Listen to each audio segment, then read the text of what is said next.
Alright everybody, how's it going? Good, I hope? Well, today's video is about Khora, an accumulating whipclaw augment that has saved this Warframe from being mediocre into absolute monstrous damage that scales up into the millions. Don't believe me? Well, let's have a look in the example coming up. So here we are in Elite Sentry Onslaught, and I'm testing the build out here, consistently hitting over 3 million damage with the Smeeder proc activated, and like just over 2 million damage without the Smeeder proc activated. You'll see coming up a little bit in the example, but I did want to just show you overall this damage, as it's just an absolute onslaught, which within its name you would think so, right? But damn, Khora got good. Like, that accumulating whipclaw is just insane, like the damage you can scale. I think the main drawback of this build, however, though, is the fact that you basically lose out on your melee weapon for an optimal stat stick. And there's the 2 million proc without the Smeeder, by the way. I mean, being able to achieve these numbers, you can compete with a lot of damage frames, and you still have some decent tanky crowd control as well with Khora. Let's have a look at the build for her. So on Khora's release, I will be honest with you, I had no hopes for this Warframe. I thought she was mediocre and couldn't fulfill any role that another Warframe couldn't do better. But oh my god, was I wrong. So here's have a look at the build that I've been using for her. So as for the build, we have Steel Charge in the Aura slot, which is going to scale up that Whipclaw even more. Enemy Sense is a personal preference, I like to see what's going on the map. Umbral Intensify and Vitality are there to scale up obviously our power strength and our health pool. We get over 1000 health, which is really nice. Really important for this build will be the efficiency from Fleeting Expertise and Streamline. We do get a hit with our duration, that's why Prime Continuity is there. With Prime Reach and Stretch so that Whipclaw goes really far, and Accumulating Whipclaw being the real star of the show, which has saved this Warframe and turned it into an absolute monster.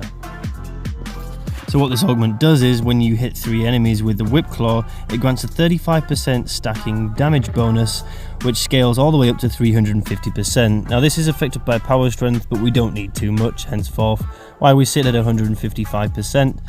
And as you can see here, the damage scales up with the Smeeder proc, and we get over 7 million damage. That is absolutely ridiculously filthy. And well, you know how much I like the filth. So the Whipclaw is great, it scales damage, it's filthy, love it. So what about the rest of her abilities? We can't just go around spamming one all the time, as that will get pretty boring. What about her survivability? Well, these are level 135 corrupted bombards, invincibility isn't on, and there's 20 of them. I'm not really doing any damage to them at the moment, so as you can see, the Strangle Dome is just distracting them so much. And the Ensnare, her second ability, we're going to be using mainly to group the enemies up. The full build here with Synergy, we're going to shoot the Torrid to strip armor. That Smeeder's proccing, it's just filthy amounts of damage as we Ensnare and Whipclaw our way to victory. Now, because Whipclaw scales off your melee mods, we're going to be using the Maya, as it has a high disposition and a Toxin passive that carries over to the Whipclaw. Let's have a look at the build. So as for the stance, that's not really important, as we're not going to be swinging the weapon near enough ever. Except for mod capacity, I suppose you should definitely have one in there at least. Prime Pressure Point for cold damage, with Organ Shatter and Gladiator Might for critical damage boost. We have Prime Fever Strike, Virulent Scourge and Vicious Frost to get our viral boosted, and True Steel to get some additional crit chance. You could replace the True Steel with Spoiled Strike should you wish, but personally I had better results with True Steel. Let's have a look at the Riven now. So the main stats to roll for are definitely melee damage and crit damage, with maybe crit chance and combo duration being the other two I would make sure to get hold of. If you don't have combo duration on your Riven, you're definitely going to have to substitute something on your build in order to gain that, with maybe Drifting Contact replacing Fever Strike or True Steel if you feel ballsy. So we've got the Venari build coming up in a second, but you can't be a crazy cat lady with just one cat, right? We're going to need more than just that, so we're going to equip a Smeeder as well, and I'll show you both builds coming up in a second. Let's have a look. So for our Venari build, we have Territorial Aggression for utility, with Hunter Synergy and Hunter Recovery for crit link and lifesteal link, Maul for core damage, with Bite for crit chance and crit damage, Link Health and Link Armor for survivability, Animal Instinct for a bit more utility, and we have swipe and sharpen claws so that we can attack multiple enemies and remove their armor. Coming up next we have the Smeeder, which is going to proc multiple effects, one of them being that juicy crit buff. Let's have a look at the build.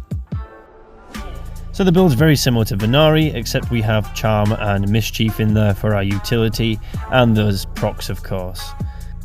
Another really good use for the Smeeder is for farming materials, and Kuva, which I think is probably its main source of use at the moment.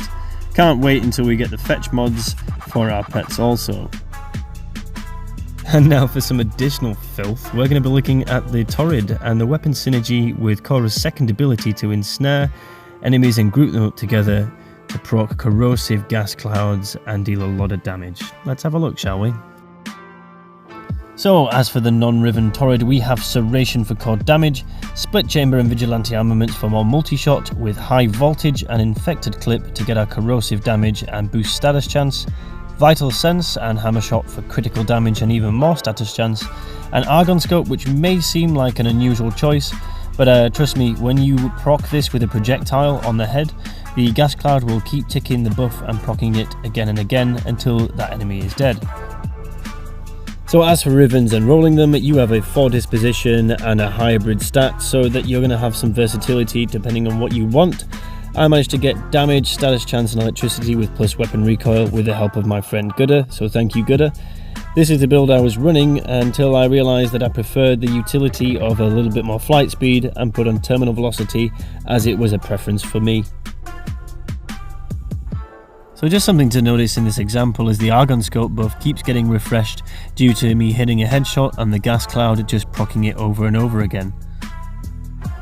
So that's about it for this video. I would like to say that these are my own personal builds and are just what work for me. If you do have your own build variations, feel free to share them down below in the comment section, as I love to see what you guys are working on.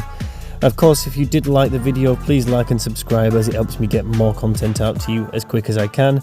A big thank you to my cinematic team and all my subscribers. And of course, if you'd like to join me on Discord, I'll leave a link in the description down below.